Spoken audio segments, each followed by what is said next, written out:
నిఘా 2TV news నిజం కోసం మా నిఘా. నమస్తే, నేను ప్రియా. నిఘా 2TVకి స్వాగతం. అభివృద్ధి పేరిట జరిగే పనులు అట్టడుగు వర్గాల పాలిట ఇబ్బందులు తెచ్చిపెడుతున్నాయి. నంద్యాల జిల్లాలో హైవే రోడ్డు విస్తరణ పనుల కారణంగా బొగ్గులేని ప్రాంతంలో వందలాది కుటుంబాలు నిరాశ్రులయ్యే ప్రమాదం ఏర్పడింది. దశాబ్దాలుగా ఆ ప్రాంతాన్నే నమ్ముకుని నివసిస్తున్న పేదలు ఇప్పుడు తమ గూడు ఎక్కడ చెదిరిపోతుందో అని భయాందోళనలో ఉన్నారు. తమకు ప్రత్యామ్నాయంగా ప్రభుత్వం పక్కా గృహాలు నిర్మించి ఇవ్వాలి అని డిమాండ్ చేస్తున్నారు. ఈ నేపథ్యంలో బాధితులకు అండగా సిపిఎం పార్టీ మద్దతు పలికింది. నంద్యాల పట్టణ పరిధిలోని బొగ్గులైన్ ప్రాంతం ఇప్పుడు ఓ ఆందోళనకర పరిస్థితి ఎదుర్కొంటుంది.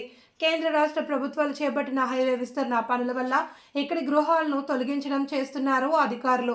ఇళ్ల తొలగింపు మొదలు చేయడంతో స్థానికులు రోడ్డున పడ్డారు. ఈ సమస్యపై స్పందించిన సిపిఎం జిల్లా కార్యదర్శి లక్ష్మణ్ నరసింహులు బొగ్గులైన్ ప్రాంతంలో తిరిగి ప్రజల సమస్యలు అడిగి తెలుసుకున్నారు. హైవే విస్తరణ పేరుతో పేదల ఇల్లు కూల్చేస్తే చూస్తూ ఊరుకోం. ఒక్క ఇల్లు తొలగించిన దానికి బదులుగా ప్రభుత్వం అన్ని వసతులతో కూడిన స్థిరమైన పక్కా ఇల్లు కట్టించి ఇవ్వాలి అని లక్ష్మణ్ డిమాండ్ చేశారు. కేవలం నామమాత్రపు నష్టపరిహారం ఇచ్చి చేతులు దులుపుకుంటే సరిపోదని, బాధితులకు పునరావాసం కల్పించడం ప్రభుత్వ బాధ్యత అని స్పష్టం చేశారు. అభివృద్ధి కావాల్సిందే, కానీ అది పేదల పొట్టకొట్టి కాకూడదు అన్నదే ఇక్కడ ప్రజల మాట. సిపిఎం నేతలు లక్ష్మణ్ నరసింహులు అండతో బొగ్గులైన్ వాసులు తమ హక్కుల కోసం పోరాటానికి సిద్ధమవుతున్నారు. మరి ఈ నిరుపేదల ప్రభుత్వం పక్కా ఇల్లు ఇస్తుందో లేదో వేచి చూడాల్సిందే. నా పేరు పర్వీన్ నా పేరు. సార్, మాకైతే ఏం అండు లేదు. మేము చేసుకుంటే తినాలో లేకుంటే లేదు. మాకు ఏదన్నా కానీ మాకు ఇల్లు ఇచ్చేటట్టు స్థలం ఇచ్చి ఇల్లు కట్టించే వరకు మేమైతే వేసి పోలేము. మేము తెచ్చుకుంటే తినాలా లేకుంటే లేదు. మాకైతే ఇల్లు కట్టిస్తామని హామీ ఇచ్చినారు. మొన్న కానీ పోయి అడిగినాం సార్కి. అమ్మ మీకు 2 సెంట్ల స్థలం ఇస్తామన్నారు. ఇస్తామనే వరకే కానీ ఒక్కరు కూడా మా ఇంటి దగ్గరికి పొక్కలేని వచ్చింది. పడగొట్టనికి కూడా హామీ ఇచ్చినారు. వచ్చి మీకు ఎమ్మెల్యే గారు హామీ ఇచ్చినారు 2 సెంట్ల స్థలం ఇస్తామని. ఇప్పుడు ప్రస్తుత మంత్రి చెప్పినారు కూడా ఇక్కడ వాళ్ళు రాలేదు. మరి మీరు ఎప్పుడు పోయి అడిగినారు? మేము శనివారం రోజు నుంచి తిరుగుతూనే ఉన్నాం సార్. శనివారం పోయినాం, ఆదివారం పోయినాం. పోయింటే కూడా మాట ఇచ్చినాడు. సరే అమ్మా మేము చెప్తాము ఇస్తామని చెప్పినాము. అయినా ఎవరు ఒక్కరు కూడా రాలేదు. మా వంతకు మా ఇంటి దగ్గరకు వచ్చి కంప్లైంట్ పెట్టినా కానీ పిల్లలు వచ్చి ఎట్లా లేపారు, మాకు ఏదొకటి ఆధారకం చెయ్యాలి కదా అని తర్వాత అప్పుడు సరే అని పోయినాడు సార్. వారి వర్షన్ ఎట్లుందంటే, గతంలో మేము ఇళ్ల స్థలాలు ఇచ్చాము, వాళ్ళు వెళ్ళారు, అయినా కూడా మళ్ళీ వచ్చి ఇక్కడే ఉన్నారు. లేదు సార్, మాకేం లేదు, ఇయ్యలేదు. మాకు ఇచ్చినా కానీ ఏమంటారు, వాళ్ళు లోన్ శాంక్షన్ చేయలేదు, ఏం చేయలేదు. ఏ విధంగా పోయి మేము ఉండాలా, ఆడ ఏం చేసుకొని తినాలా మేము? మాకు ఏదైనా కష్టం చేసుకునే ఆధారకం లేదు సార్. అక్కడ మాకు ఉండే మేము చేసుకుంటే తినాలి. ఇక్కడ ఉంటే ఒకటి చేసుకొని తింటున్నాం కాబట్టి మేము ఇక్కడ ఉన్నాం సార్. మాకైతే సాయం చేయాలా. మాకు ఇల్లు వేసి ఇచ్చే వరకు, స్థలం చూపించి ఇల్లు వేసి ఇచ్చే వరకు లేచి పోము. ఇప్పుడు మీరు సిపిఎం పార్టీని ఆశ్రయించారు. వీళ్ళ ద్వారా న్యాయం జరగాల. మాకు వీళ్ళ తరపు నుంచి న్యాయం జరగాల. న్యాయం జరగాలన్నప్పుడు మీరు వాళ్ళ వెంట ఉండి మీరేం చేయగలుగుతారు? మేము సాధించుకోవాలనే సార్. వాళ్ళ వెంట ఉండి మేము సాధించుకోవాలి. ఏ ప్రభుత్వం వచ్చినా కూడా మనకు ఇప్పుడు ఈ ప్రభుత్వం గెలిచింది. ఈ ప్రభుత్వం గెలిస్తే మళ్ళీ ప్రభుత్వం వచ్చి మనకు ఆదుకుంటుంది. మళ్ళీ ఆ ప్రభుత్వం గెలిచిన తర్వాత ఇంకో ప్రభుత్వం ఆదుకుంటుంది. కానీ ఇప్పుడు ఏం లేదు. అంత కుమ్మతైనారా మాకేం అర్థం కాదా.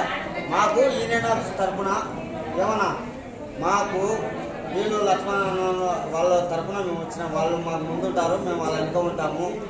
సిపిఎం పార్టీ తరఫున వాళ్ళు గట్టి పట్టుకున్నారు. వాళ్ళు మాకు లేతలకు న్యాయం చేస్తారని వాళ్ళ కాడ మినిమం అంటే 1200 మంది వచ్చినాము. అది అన్న మాకు స్థలం ఖచ్చితంగా చూపించి ఇవ్వండి. 2 సెంట్ల స్థలం అనేవు. కానీ ఇదే నారా లోకేష్ బాబు ఏమన్నాడంటే, మన మూలమాటకు వచ్చినప్పుడు వాళ్ళ ప్రభుత్వంలో మాకంటూ బొగ్గులేని వాసులకు వాళ్ళకు 2 సెంట్లు స్థలం ఇస్తానని హామీ ఇచ్చినాడు. ఇప్పుడేమైందన్న, మాకు అకస్మాత్తుగా లేపు అంటే ఎటపోవాలన్నా మేము మాకంటూ ఒక అనాథ పిల్లలకు ఉన్నామన్నా. ఇప్పుడు మేము ఏం లేదు, పొగలేని కొట్టామంటే మేము రోడ్డు మీద ఉన్నాం. మమ్మల్ని కూడా తొక్కిపోమన్నా ఇళ్లతో సహా. ఏం లేదు, దాంట్లో ఏం లేదు. బొగ్గులైన్ ప్రాంత ప్రజలను దౌర్జన్యంగా ఈరోజు తెలుగుదేశం పార్టీ కాలు చేపించాలని చూస్తూ ఉంది. దాన్ని సిపిఎం పార్టీగా పూర్తిగా వ్యతిరేకిస్తూ ఉన్నాము. వైఎస్ఆర్ కాంగ్రెస్ పార్టీ అధికారంలో ఉన్నప్పుడు ఇదే బొగ్గులైన్ ప్రాంత ప్రజలను ఆ రోజు వైఎస్ఆర్ కాంగ్రెస్ పార్టీ లేపాలని చూస్తూ ఉంటే ప్రతిపక్షంలో ఉన్న టీడీపీ పార్టీ అంటే ఈరోజు మంత్రి ఫరూక్ గారు వాళ్ళ తనయుడు అదేవిధంగా టీడీపీలో ఉన్న ఇతర నాయకులందరూ బొగ్గులైన ప్రజలకు అండగా మేము ఉంటాము, మేము కాపాడుకుంటాము, వాళ్ళు 2 సెంట్ల స్థలము ఇవ్వరు, మేము ఖచ్చితంగా అధికారంలోకి వస్తే 2 సెంట్ల స్థలం ఇస్తామని చెప్పి మాట ఇవ్వడం జరిగింది ఆ రోజు తెలుగుదేశం పార్టీ. మళ్ళీ ఈరోజు అధికారంలోకి వచ్చింది తెలుగుదేశం పార్టీ. అధికారంలోకి వచ్చిన తర్వాత ఆ రోజు ఇచ్చిన వాగ్దానాన్ని అమలు చేయకుండా ఈరోజు బలవంతంగా లేపాలని చూస్తూ ఉంది. కాబట్టి సిపిఎం పార్టీగా మేము పూర్తిగా ఖండిస్తూ ఉన్నాము. బొగ్గులైన ప్రాంత ప్రజలు, పేద ప్రజలు అక్కడే జీవనం ఉంటూ వందల సంవత్సరాల నుంచి జీవనం గడుపుతూ ఉన్నారు. చిన్న చిన్న ఫ్యాక్టరీల్లో పనిచేసుకుంటూ ఈరోజు బతికే పరిస్థితి ఉంది. ఈరోజు వాళ్ళ బాధలు చూస్తూ ఉంటే ఈరోజు మాకే బాధ అనిపిస్తూ ఉంది. ఇల్లు ఖాళీ చేపిస్తే బలవంతంగా ఎక్కడికి పోవాలనే మాట ఈరోజు వాళ్ళ నుంచి వస్తుంది. కాబట్టి మేము కోరేది ఏంటంటే సిపిఎం పార్టీగా మంత్రి గారిని కానీ తెలుగుదేశం పార్టీ నాయకులు కానీ, అయ్యా పేద ప్రజల వాళ్ళు ఖచ్చితంగా మీరు ఇచ్చిన హామీ ఏదైతే ఎన్నికల ముందు మీరు ఇచ్చినారో ఆ హామీని అమలు చేయండి. అమలు చేసి వాళ్ళను పోతే రెడీగా ఉన్నారు. గతంలో వైఎస్ఆర్ కాంగ్రెస్ పార్టీ 482 పట్టాలు ఇచ్చింది ఆ ప్రాంతం మొత్తం, ఎక్కడ బైపాస్లో హిందూ పక్కన, అది సెంటే. ఆ రోజు తెలుగుదేశం పార్టీ చెప్పింది సెంటు కాదు, మేము అధికారంలోకి వస్తే 2 సెంట్లు ఇస్తామని చెప్పినాము. ఆ మాట ప్రకారము కట్టుబడి మీరు మాట తప్పకుండా ఉండాలని చెప్పి మేము సిపిఎం పార్టీగా ఈరోజు ప్రశ్నిస్తూ ఉన్నాం తెలుగుదేశం పార్టీని. అదేవిధంగా వీళ్ళకి ఇళ్ల స్థలాలు వచ్చేంత వరకు కూడా సిపిఎం పార్టీ పోరాటం ఖచ్చితంగా చేస్తుంది. ఆ ఇళ్ల స్థలాల కోసం ప్రత్యేక సాధన కమిటీ కూడా, ఇళ్ల స్థలాల సాధన కమిటీ కూడా ఒక ఏర్పాటు చేస్తూ ఉన్నాము.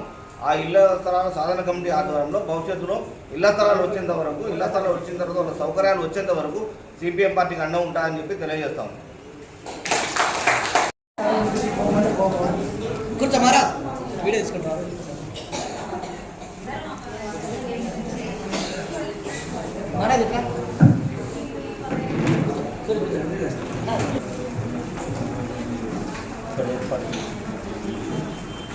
బొగ్గు లైన్లో దాదాపుగా 100 సంవత్సరాలకు నుండి అక్కడ నివసిస్తున్నారు. ప్రభుత్వాలు మారినా వీళ్ళ తలరాతలు మారడం లేదు. ఎందుకంటే ఎన్నికల సందర్భంగా ఎన్నికలు ఎప్పుడు వచ్చినా కూడా వీళ్ళ ఇంటి దగ్గరకు వచ్చి చేతులు జోడించి మాకు ఓటేయండి, మేము అధికారంలోకి వస్తే ఖచ్చితంగా మీ జీవితాలను బాగు చేస్తాం, మీకు ఇల్లు కట్టిస్తాము, స్థలం ఇప్పిస్తాము, అన్ని రకాల సకల సౌకర్యాలు ఇప్పిస్తామన్నటువంటి రీతిలో అధికారంలోకి రావడం కోసము నాయకులు వీళ్ళ ఇంటి దగ్గర ప్రదక్షిణలు చేసినారు. కానీ అధికారం వచ్చిన తర్వాత మీరు ఇల్లుని ఇక్కడ నుంచి వెళ్ళిపోవాల్సిందే, ఖచ్చితంగా ఇక్కడ అభివృద్ధి చేస్తాము అనేటువంటి కుంటి సాకులు చెప్తున్నారు. వీళ్ళు కూడా ఒకటే కోరుకుంటున్నారు, ఇక్కడ ఉన్నటువంటి ప్రజానికం కూడా మేము అభివృద్ధిని కోరుకుంటున్నాము.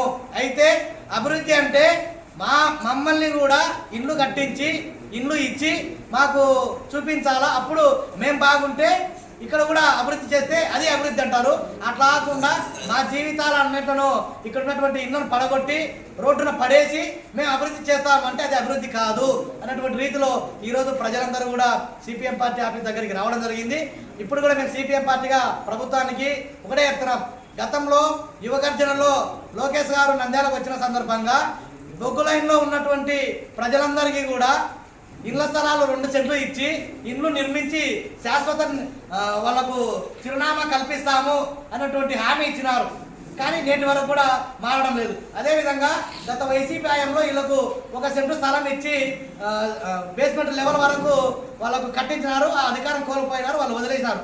వీళ్ళను తొలగించే సందర్భంలో అప్పుడు అధికారంలోకి రావడం కోసం ఫరూక్ గారు అయితేనేమి, తులసిరెడ్డి గారు అయితేనేమి, భూమా బ్రహ్మానంద రెడ్డి గారు అయితేనేమి, అదేవిధంగా పిడతల సుధాకర్ గారు అయితేనేమి, జనసేన నుంచి టీడీపీ నుంచి తండోపతండాలుగా వీళ్ళ దగ్గరకు వచ్చి పరామర్శించి మేము వస్తే మీకు ఖచ్చితంగా చూపిస్తాము, మీకు ఇల్లు కట్టిస్తాము, మాకు గెలిపించండి, మేము మీ ముందుంటాము అనేటువంటి రీతిలో వాళ్ళందరూ హామీ ఇచ్చినారు. ఈరోజు వాళ్ళ అధికారంలో ఉన్నారు, వీళ్ళను లేవమంటున్నారు. అయితే అంటే అధికారంలోకి రావడం కోసం ఒక మాట, అధికారంలోకి వచ్చిన తర్వాత ఒక మాట మాట్లాడడం అనేటువంటిది సరైనది కాదు. ఇప్పటికైనా కానీ మిమ్మల్ని ప్రజలు నమ్మాలి అంటే ఖచ్చితంగా మీరు ఇచ్చినటువంటి హామీని ఖచ్చితంగా నెరవేర్చాలి. నెరవేర్చకపోతే సిపిఎం పార్టీగా వీళ్ళ ముందుండి పోరాటం చేసి వీళ్ళకు న్యాయం జరిగేంత వరకు సిపిఎం పార్టీ అండగా ఉంటుందని, వీళ్లకు శాశ్వతమైనటువంటి ఇళ్ల స్థలము ఇండ్లు కట్టించి అన్ని రకాల మౌలిక సదుపాయాలు కట్టించేంత వరకు మేము పోరాటం చేస్తామని చెప్పేసి సిపిఎం పార్టీగా తెలుపుతున్నాం. నంద్యాల జిల్లా నిఘా టీవీ న్యూస్. నంద్యాల జిల్లాలోని సిపిఎం కార్యాలయం వద్ద గాంధీనగర్ బొగ్గులేని ప్రాంత వాసులు ఇప్పుడు రోడ్డు క్లియర్ చేస్తూ 4 లైన్లు వేయాలని ఈ రాష్ట్ర ప్రభుత్వం ఏర్పాటు చేయడం జరిగింది. అయితే అక్కడ ఉన్నటువంటి ప్రజలు గత కొన్ని శతాబ్దాల క్రితం నుంచి అక్కడే వాళ్ళ నివాసం చేస్తున్నారు. ఇక్కడ మనం చూస్తున్నాము, వీళ్ళందరూ కూడా గాంధీనగర్ బొగ్గులేని ప్రాంతం నుంచి వచ్చిన వారే. అయితే ప్రభుత్వం చర్యలు కాకపోతే అధికారులు ముందస్తు ఏ విషయం కూడా వారికి తెలియకుండా బొగ్గులేని తెచ్చి ఇప్పటికే సగం వరకు ఇరువైపులా కూడా కొట్టేశారని బాధితులు ఆవేదన వ్యక్తం చేస్తున్నారు. ఇక మిగిలినది కూడా గాంధీనగర్ నుంచి బొగ్గులేని ప్రాంతం వరకు ఉంది. అయితే ఈ ప్రాంతంలో నుంచి కూడా వాళ్ళందరూ కూడా ఆవేదన ఏం చేస్తున్నారంటే, మాకంటూ ఒక ఇళ్ల స్థలాలు చూపించి పక్కా ఇల్లు నిర్మించి మాకు అందులో ఫ్లాట్లు వేసి ఇల్లు నిర్మించిస్తే మేము పోవడానికి సిద్ధంగా ఉన్నాము.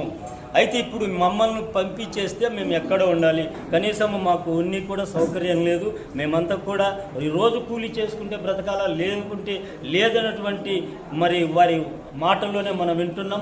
అయితే వాళ్ళు ప్రభుత్వంలో ఉన్నటువంటి అధికారులు కానీ ఇక్కడ ఉన్నటువంటి ప్రజెంటు మరి శాసనసభ్యులు ఎమ్మెల్యే గారు ఇప్పుడు ప్రజెంట్ మంత్రి గారు ఉన్నారు, అయినా కూడా వీరికి ఎటువంటి భరోసా ఇవ్వలేదని ఇక్కడ వారు ప్రజలు చెప్తున్నారు. అయితే వీళ్ళందరూ కూడా ప్రభుత్వ అధికారులను మరి ఆశ్రయించి వారు ఏం చేయడం లేదన్నటువంటి ఒక తీర్మానానికి వచ్చి ఈరోజు సిపిఎం పార్టీ యొక్క వారి కార్యాలయానికి వచ్చారు. ఇక్కడ ఉన్నటువంటి రాష్ట్ర కార్యదర్శులను అలాగనే ఇక్కడ ఉన్నటువంటి మరి ప్రెసిడెంట్ గారిని కూడా కలవడము, వాళ్ళ ద్వారా వీళ్ళకు ఒక భరోసా రావడము, ఇక భవిష్యత్తు కార్యక్రమాన్ని వారు ఈ రోజు నుంచా రేపటి నుంచా కలెక్టర్ దగ్గరికి వెళ్ళి వినతి పత్రాలు సమర్పించడము, లేకపోతే చాలా కార్యక్రమాలు చేయాలని వారు భావిస్తున్నారు.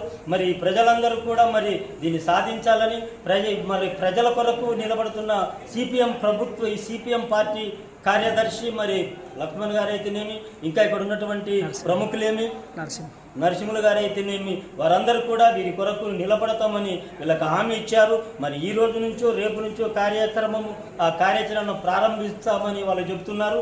ఇప్పటికైనా ప్రభుత్వం స్పందించి ఇక్కడున్నటువంటి మంత్రి గారు వీరి బాధను అర్థం చేసుకొని ఇప్పటికైనా వారు దిగి వచ్చి వీళ్ళకు ఒక హామీ ఇచ్చి మరి ఎక్కడ వీళ్ళను ఏర్పాటు చేయాలా, వీళ్ళకి ఎక్కడ ఇళ్ల స్థలాలు ఇవ్వాలా అనేది ఒక మాట చెప్పేస్తే వీళ్ళు ఏదో